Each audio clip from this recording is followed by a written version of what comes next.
Hi there, welcome to the Nomad Bushcraft Arctic DVD. Light's very short here. We're up in Finnish Lapland at the moment, and the weather here about -5, and there's about 4 hours of sunlight. So you might see me dressed slightly differently from time to time for the continuity of the DVD, but that's because we have to film in very short sections over a long period of time. Two of the most important things that you need in survival are fire and water, and in the Arctic it's very difficult to find both. So I'm going to show you a couple of tricks just here to show you how to make fire, and I'm going to show you a technique for getting fresh drinking water. This tree here is an Arctic birch tree, silver birch, and as you can see it's got two things that are growing on it. First is this lichen here, which grows like it's very black and fibrous. This is called Alectoria, or old man's beard lichen. The second thing is this birch bark, which festoons the trees here. So if we can peel this off, we're not damaging the tree, we're just actually collecting the stuff that it's shedding naturally.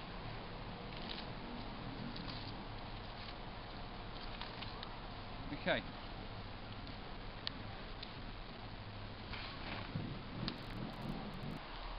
This is an old birch tree, and up here in the northern forests they have these bracket fungus on them. This bracket fungus here is called Fomes fomentarius or Fomes igniarius, and it's an important fire starting tinder for the Sami people. I'll just see if I can get it off of here for you. And here it is. It's also, the English name for it is horse's hoof fungus, and this can be found growing on birch trees up in the north of Scotland, where the climate's a little bit colder. And as you can see, it has this sort of horse's hoof shape. On the bottom there's a sponge, not gills like a normal mushroom, but sponged like tubes on the bottom. But the important thing that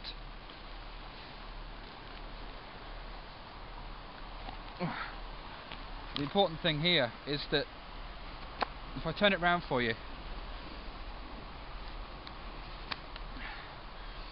there are tubes here, that's where the tubes end, and then you have this layer just underneath this bark skin, which is called the trama layer, and this that you render into tinder. And the tinder that I've just cut off needs to be fluffed up with a knife and left to dry a little in the dry air, and then it will take a light from the vagus of sparks, and it's what the Sami people use with their carbon steel knives or their fire steels to get a fire going.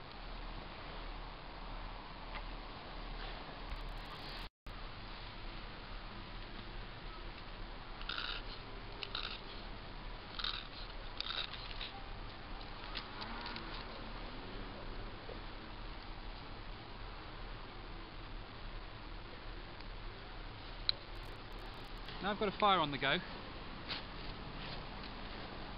Find an easy way to melt some drinking water. I've made a depression next to the fire here. What I'm going to do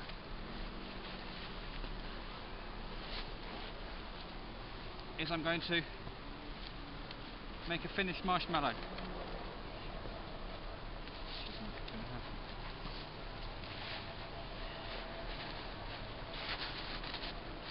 Means I'm going to put a bank of snow up to face the fire. And as I do, this bank of snow will be warmed by the fire, start to melt, and you'll actually find that water will collect next to the fire here. Alternatively, I can put it onto the end of a stick and hold it over the fire, which will have the same effect. The two other tools that I would suggest you carry with you at all times, and in fact most of the Finland guides that we've been working with have been collecting these tools and using these tools on a daily basis. A fire stick makes sparks when you strike it, the other piece, like this. And the other thing is a decent knife, and with the two things you can get what you need from the forest. Secondly, I want to talk about hypothermia. Hypothermia is the biggest killer out of here. Exposure, as it used to be called. The outside temperature at the moment is -8 degrees. My body temperature is 37. So that means I had to keep a differential between the outside temperature and my body temperature of 45 degrees. That can be difficult. There are 5 major heat loss mechanisms. The first is conduction. My boots are really cold at the moment because I'm stood on snow. The cold is conducting away, literally, from my body. The second is radiation. I'm heating and I'm sweating, and that basically is throwing infrared radiation off of me in any direction. I'm producing about 1 kilowatt an hour at this temperature. If I was to increase my activity, I'm going to be throwing a lot more heat, maybe up to 2 kilowatts an hour. That's a lot of energy that needs to be replaced. The third is convection. We're very lucky at the moment, there's no wind. But when the wind comes up, you heard of that wind chill? Well, what that means is basically the wind comes along and carries that moisture, that heat away from your body. The fourth one is perspiration, sweating. If you sweat out here, you die, because your sweat passes into the clothing and goes out of your body and can condense in your clothing, and you can get cold that way. The fourth one, respiration.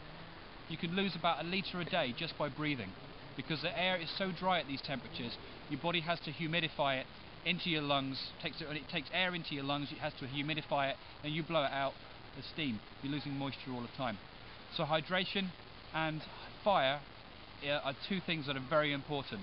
So make sure you carry a fire making device and know how to use it, and make sure that you know how to get water in this environment.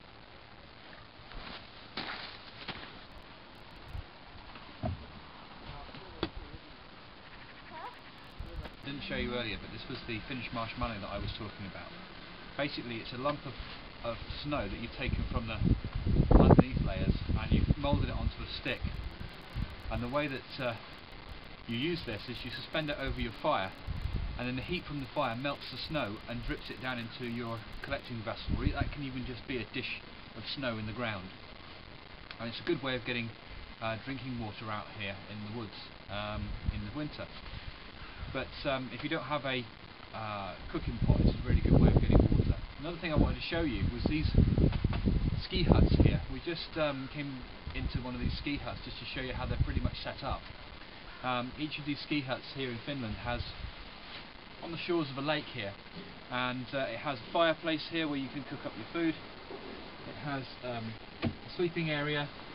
It has a wood pile. It also has these here, toasting forks for toasting your catch if you want to do it that way. There's fire starting equipment up in here, and also down here is an axe.